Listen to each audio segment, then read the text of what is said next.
Good morning mga kabasket. Kumusta po kayong lahat mga kaibigan? Ngayon po ay October 25, 2023. At sa video na to, balik po tayo sa ating pipino bago tayo mag ika-apat na harvest. So ngayong araw po ang schedule ng fourth harvest natin. Nung nung third harvest, naka 49 na piraso po tayo. Ngayong araw titingnan natin kung ilan po yung maani natin. So every 2 days na po yung harvest at nagde-data gathering tayo, nagre-record na po tayo ng ating mga ani para makita natin yung may plot natin yung data kung kailan ang peak, ilang piraso yung maaani natin and ilan yung kanyang average weight. So far po from the previous harvest natin, nag-average po ng 220 grams per piece yung ating mga inaani and nakaka 49 pa lang. So ang target po natin dito ay at least mga 120 piraso kasi 140 na puno po to. 100 to 120 ay okay na po sa akin yon. Okay, so ngayong araw ay maaga akong napunta rito. So makikita nyo nagdidilig tayo ngayon. Naka-on po yung ating water, yung ating drip irrigation. And habang po nagdidilig ay nagtanggal na po ako ng mga leaves sa lower part. So inalis ko na po yung mga 1 meter below the ground, above the ground 1 meter pataas. Yan, inalis ko po yung mga dahon para yung pong hangin na nanggagaling po dito sa ating bintana ng ating greenhouse ay pumasok po sa kaloob-looban ng ating taniman. So yan po yung estado ng ating bunga ngayon. Yan. Yan, so medyo ito na over na po ito, pero aanihin po natin. So ngayong araw pag-usapan natin yung pruning.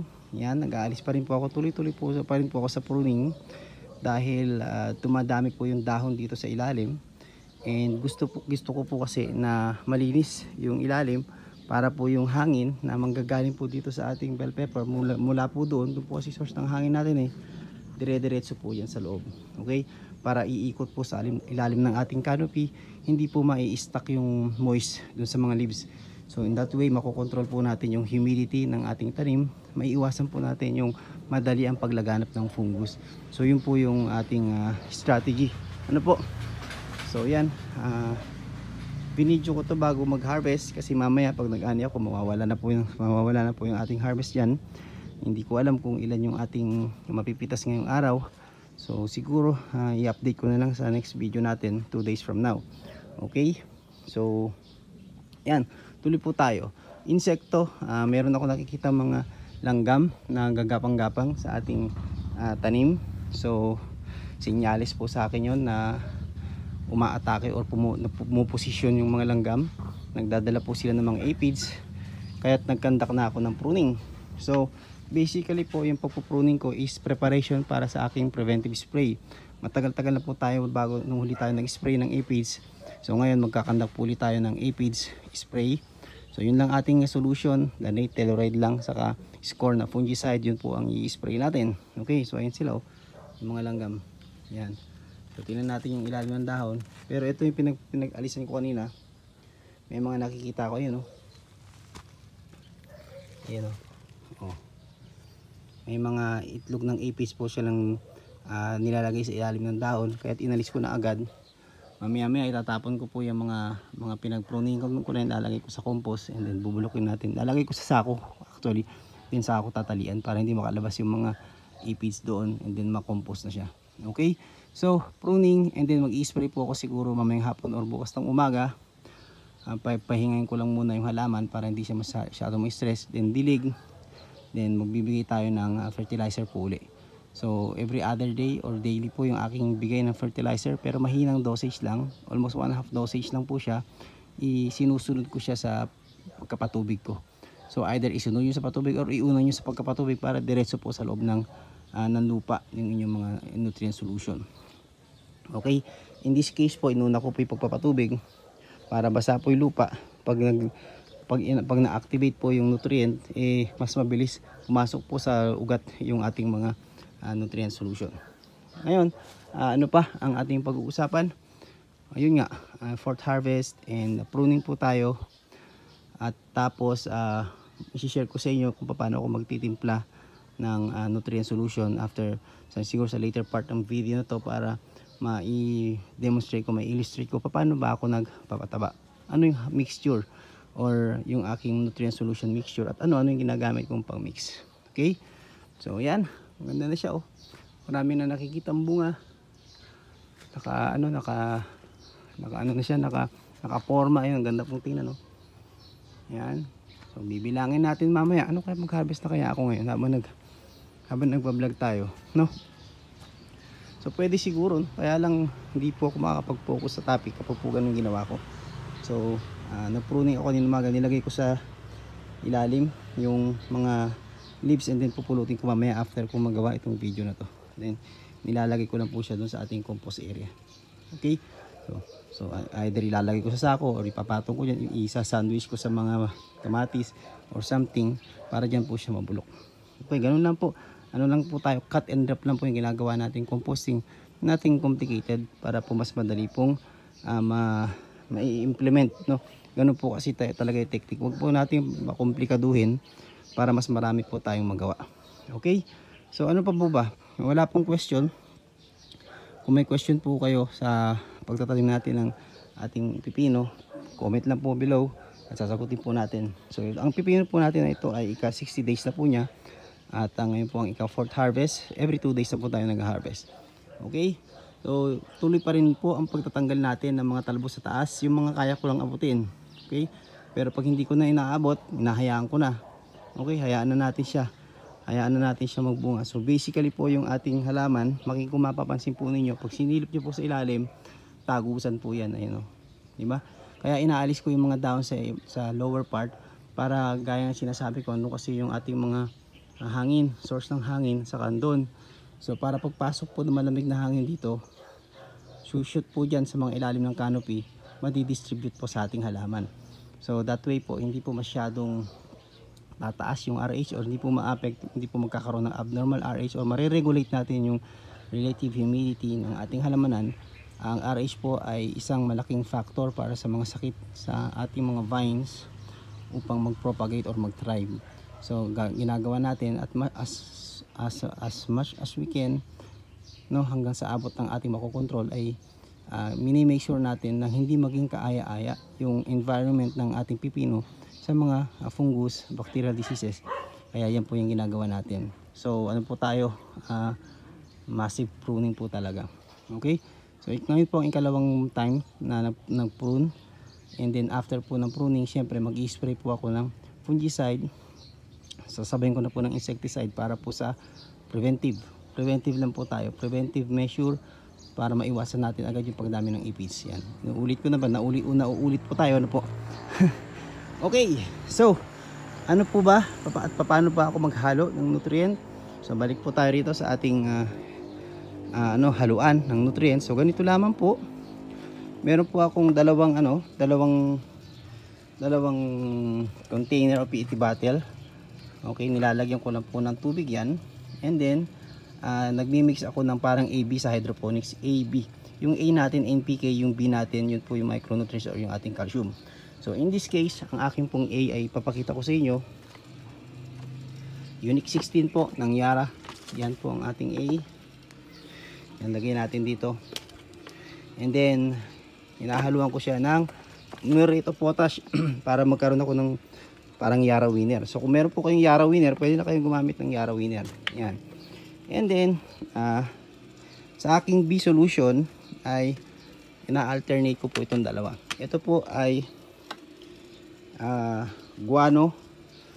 Kung meron po kayong dupos, pwede po yan. Pero ito guano pos para may calcium na rin. Okay, dyan siya nakamix. So normally po, itong phosphorus natin nakamix sa A. Pero dahil ang calcium po natin na ginagamit is yung available sa market, nakamix na po siya sa phosphorus, dyan na po siya sa B. Okay? And then important din yung ating ito po ang ating Epsom salt. So mamaya isa-summarize ko, no?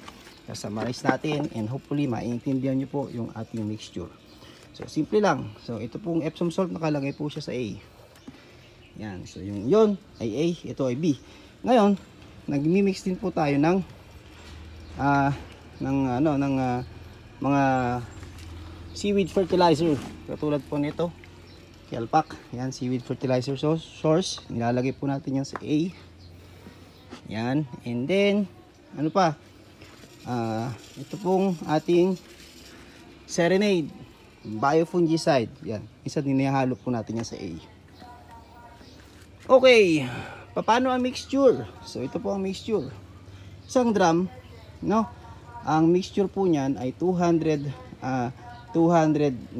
ml po, or 200 grams ng A, 200 grams na B, at ito pong ating Epsom salt ay 1/2 lang. So 1:1:1/2, yan po yung ating magiging dosage. So tandaan po 1 part na A or yung NPK, 1 part na calcium, okay, and then 1/2 part ng Epsom salt. So yun lang po yung ginagamit natin. Sa isang drum, meron po yan 220 na liters. So 200 grams muna para para hindi ka na magpo-compute. So may takalan po ako doon. Ayun. Yun ang ginagamit ko. Then sinushoot ko po diyan, hinahalo ko po siya. Minimix ko po doon minimix ko po muna dito sa ating dito sa ating yan, PET bottle sa may tubig. Then pag nahalo, ilalagay ko na rito sa drum. Then ito na po yung i-feed ko po diyan sa ating halaman. Okay? So una nyo pong ilalagay ay lagi yung NPK, lagi pong huli yung calcium, dahil yung calcium po may tendency po siya na magbuo-buo. So para siyang kulay dilaw na nagbubuo, especially po pag gumamit kayo ng Nitrabor. Ayun yung aking Nitrabor. So in this case, hindi po ako gagamit ng Nitrabor.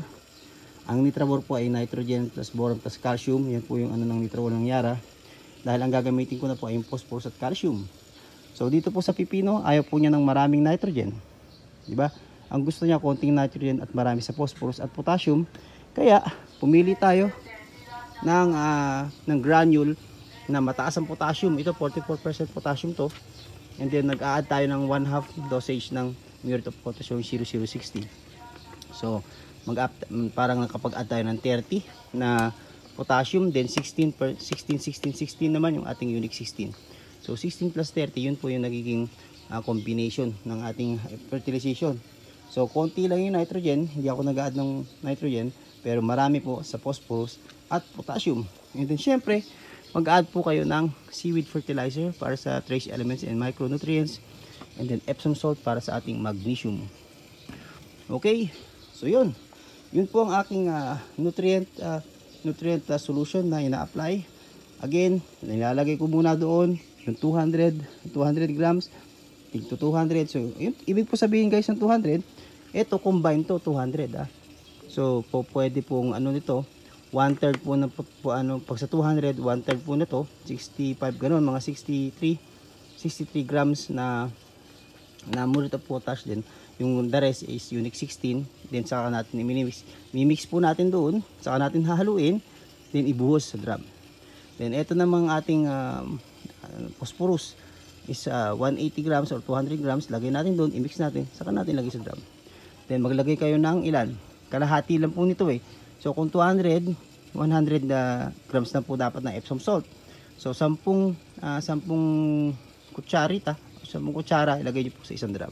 So yun na po yung mixture natin, haluin, then i-feed nyo na po sa inyong mga halaman, either via drenching, manual drenching, or via your fertigation. Okay, so hopefully po maliwanag yung aking pagkakasabi sa inyo. Kung may malabo po sa ating explanation, PM nyo lamang po. And of course, syempre, pinaparan natin papunta doon sa ating timer para sa automation. Then pag naubos po yun, lagay lang po ako nalagay. Kaya po makikita nyo, dalawa po yung drum ko rito. So pag malapit na maubos yun, naghahalo na ako para bago maubos yun, transfer ko lang doon yung ating bagong solution. Then from time to time, nag-add po ako ng ating JLF. Ito po yung JLF natin. So nag-add lang ako ng 5 tabo, 5 ganito, 5 litro yan sa isang drum, para pag nagpataba po tayo ay nalalagyan natin ng mga microbes yung ating tanim. So yun guys, yun so far po yung ating update for today. Yun po yung ating trabaho dito sa ating pipino. Bukas po balik tayo at maggagawa naman ako ng video about yung ating bell pepper. Ayun, sa kabila. Okay, and then ito po yung ating topic number 3.